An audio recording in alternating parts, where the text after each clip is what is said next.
ఓం శ్రీమాత్రే నమః. వీడియో చూసే ముందు లైక్ చేసి ఇంకా సబ్స్క్రైబ్ చేసుకొని వాళ్ళుంటే ప్లీజ్ సబ్స్క్రైబ్ చేసుకొని వీడియో చూడండి. కార్తీక మాసం నెల రోజుల పాటు శివకేశవుల ఆరాధనలో మునిగి తేలే భక్తులు మార్గశిర మాసంలో లక్ష్మీదేవికి ప్రత్యేక పూజలు చేస్తారు. మార్గశిర మాసంలో వచ్చే గురువారాలు చాలా శక్తివంతమైనవి.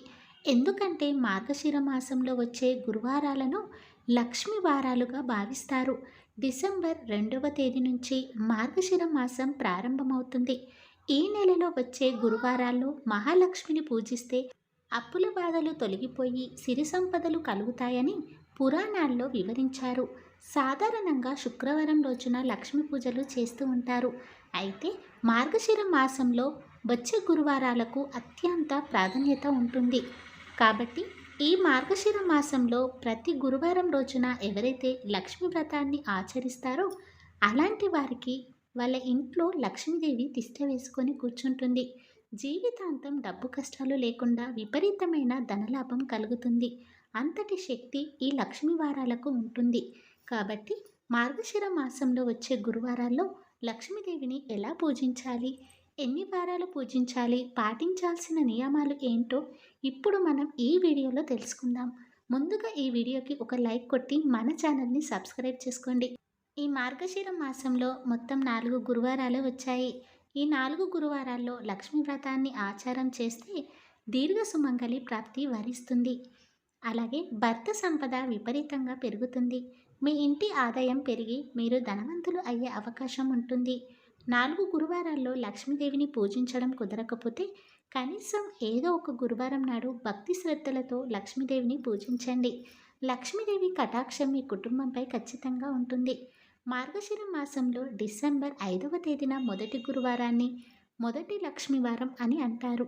మొదటి గురువారం లక్ష్మీదేవిని పూజించేవారు అమ్మవారికి నైవేద్యంగా పులగం నివేదించండి. డిసెంబర్ 12వ తేదీన రెండో లక్ష్మీ గురువారం అమ్మవారి పూజలో నైవేద్యంగా అట్లు నివేదించండి. డిసెంబర్ 19వ తేదీన 3వ గురువారం ఆ రోజు పరమాన్నం నైవేద్యంగా సమర్పించాలి. డిసెంబర్ 26వ తేదీన 4వ గురువారం ఆ రోజు చివరి లక్ష్మీవారం. ఈ రోజున పూజలో నైవేద్యంగా పులిహోర, గారెలను నైవేద్యంగా నివేదించాలి.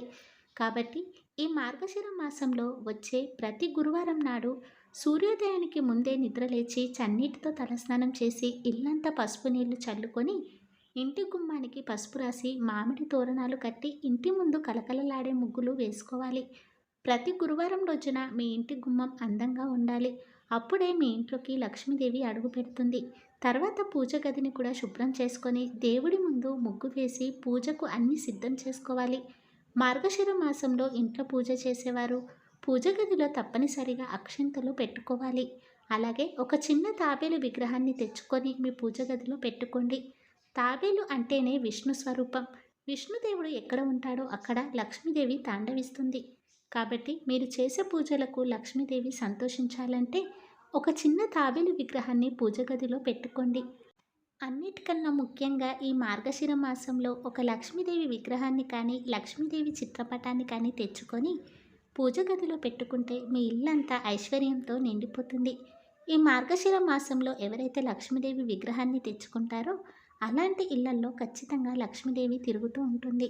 ఇంట్లో ఎలాంటి డబ్బు కష్టాలు లేకుండా కుటుంబం అంతా సుఖ సంతోషాలతో జీవిస్తారు. ఇక లక్ష్మీ పూజను ప్రారంభించే ముందు తొలి పూజ గణపతికి చేయాలి. ఒక పసుపు గణపతిని తయారు చేసి లక్ష్మీదేవి పటం ముందు పసుపు గణపతిని ప్రతిష్ఠించి గణపతి మీద పసుపు కుంకుమలు వేసి గణపతికి పుష్పాలు సమర్పించాలి.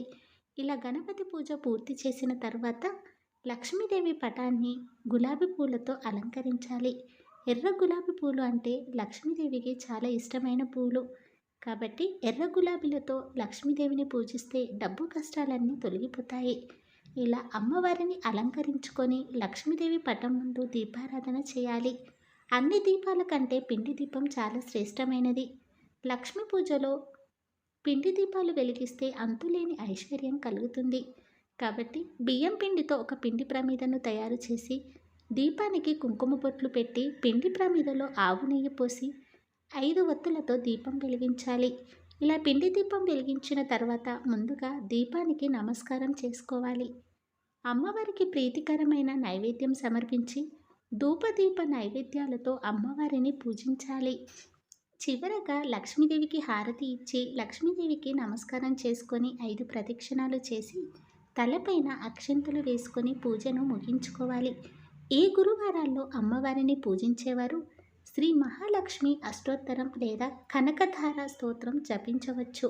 ఇలా ఈ 4 గురువారాలు లక్ష్మీదేవిని పూజించి ఆఖరి వారం 5 ముత్తైదువులను ఆహ్వానించి తాంబూలం సమర్పించి ఆశీర్వాదం తీసుకోవాలి. ఈ మార్గశిర మాసంలో లక్ష్మీదేవిని పూజించే స్త్రీలు గురువారాల్లో అత్యంత శుచిగా ఉండాలి. గురువారం రోజున తలకు నూనె రాయకూడదు. అలాగే మధ్యాహ్నం సమయంలో అస్సలు నిద్రపోకూడదు. ఇంకా మీ జీవితంలో ఉన్న కష్టాలన్నీ త్వరగా తొలగిపోవాలంటే ఈ మార్గశిర మాసంలో కనీసం ఒక్కసారైనా సరే నది స్నానానికి వెళ్ళాలి.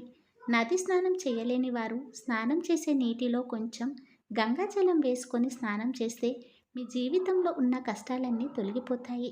ముఖ్యంగా ఈ మార్గశిర మాసంలో ప్రతిరోజు ఉదయం స్నానం చేసిన తర్వాత ఓం నమో భగవతే నారాయణాయ నమః అనే మంత్రాన్ని 3 సార్లు జపిస్తే జాతక దోషాలన్నీ తొలగిపోయి సుఖవంతమైన జీవితం లభిస్తుంది. ఈ మార్గశిర మాసంలోనే గోపికలు శ్రీకృష్ణుడిని భర్తగా పొందారట.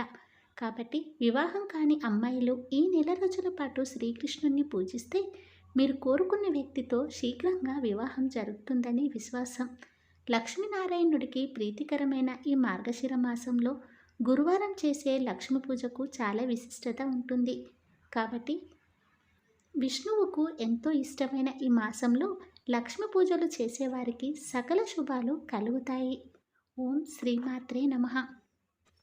ఫ్రెండ్స్, ఈ వీడియో కనుక మీకు నచ్చినట్లయితే ప్లీజ్ లైక్ చేసి మీ ఫ్రెండ్స్కి షేర్ చేయండి.